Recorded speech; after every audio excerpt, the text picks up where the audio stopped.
Halo guys, jumpa lagi bersama WSS Masa Bercerita. Pada tanggal 10 Juni 2020, di tengah hiruk-pikuk kehidupan kota Denver, Colorado, sebuah tragedi menggemparkan terjadi. Seorang wanita muda bernama Isabella Talas yang baru saja merayakan ulang tahunnya yang ke-21 2 hari sebelumnya, tewas tidur saat berjalan-jalan dengan anjingnya bersama kekasihnya. Kekasihnya adalah Darian Simon terluka parah dalam insiden tersebut. Kejadian ini bukan hanya mengguncang keluarga dan teman-teman mereka, tetapi juga seluruh komunitas yang memicu diskusi nasional tentang kekerasan senjata dan kesehatan. Sebelum masuk ke ceritanya, jangan lupa klik tombol like and subscribe channel ini dan sebarkan video kami ke teman-teman kalian ya. Bersama saya Aprilia, sekarang kita mulai masuk ke ceritanya.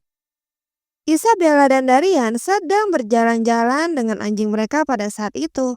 Anjingnya bernama Rocco. Mereka berjalan-jalan di lingkungan ballpark dekat Corsfield.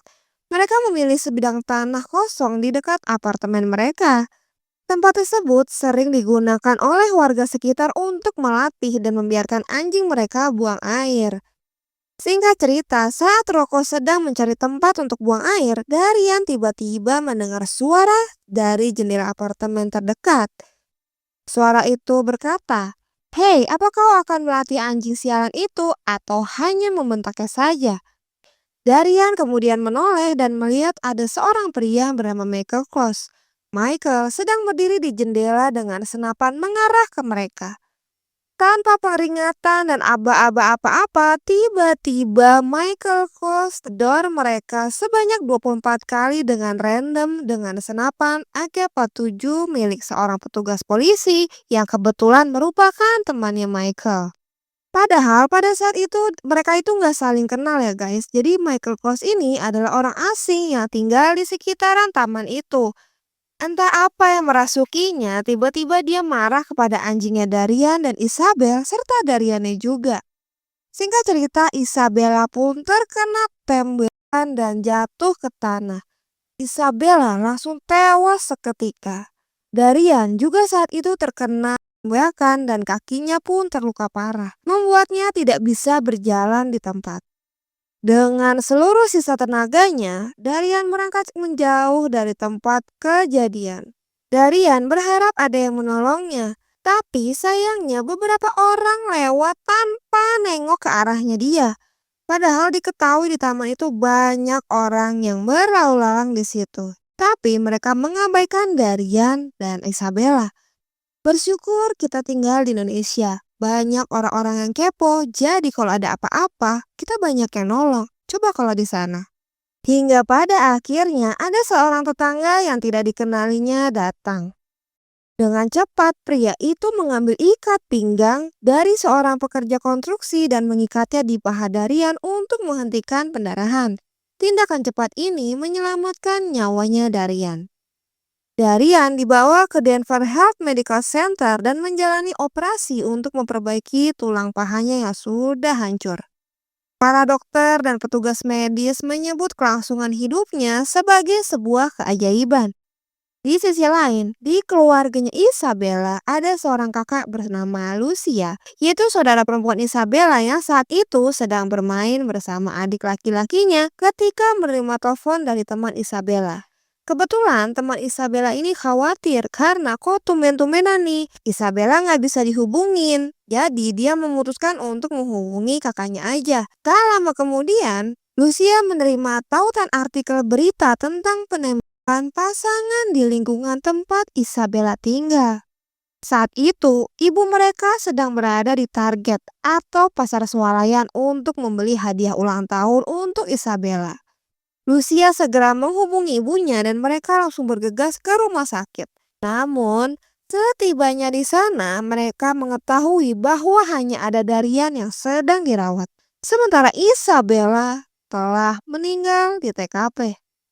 Polisi menerima laporan bahwa pelaku melarikan diri dengan mobil Mercedes-Benz hitam. Kurang dari 1 jam kemudian, Michael Close dihentikan oleh petugas setelah mencoba menerobos lampu merah.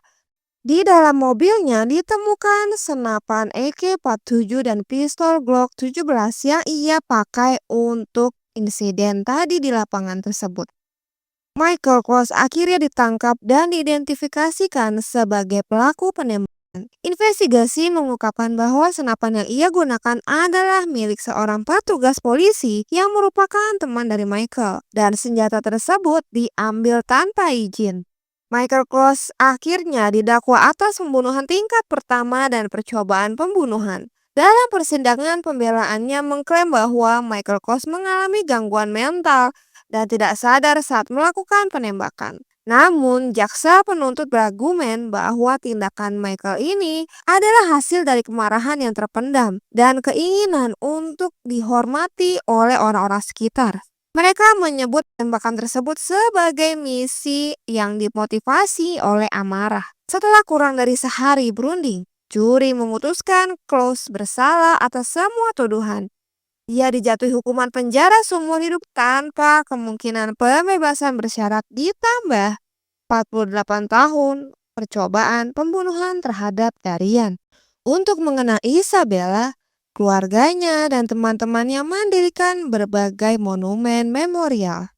Antara lain, sebuah bangku taman di lingkungan ballpark dekat TKP dengan tulisan Isabella Joy Talas, selamanya di sampingmu, tidak pernah terlupakan. We love you to the moon and back. Ibu Lucia dan Jacob. Bella Joy Memorial Dog Park di lokasi penembakan.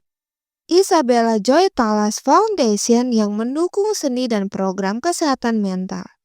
Isabella Joy Talas Act, undang-undang yang mewajibkan pemilik senpi untuk melaporkan kehilangan atau pencurian senjata dalam waktu 5 hari. Kisah Isabella Talas adalah pengingat tragis tentang betapa cepatnya hidup bisa berubah akibat tindakan kekerasan.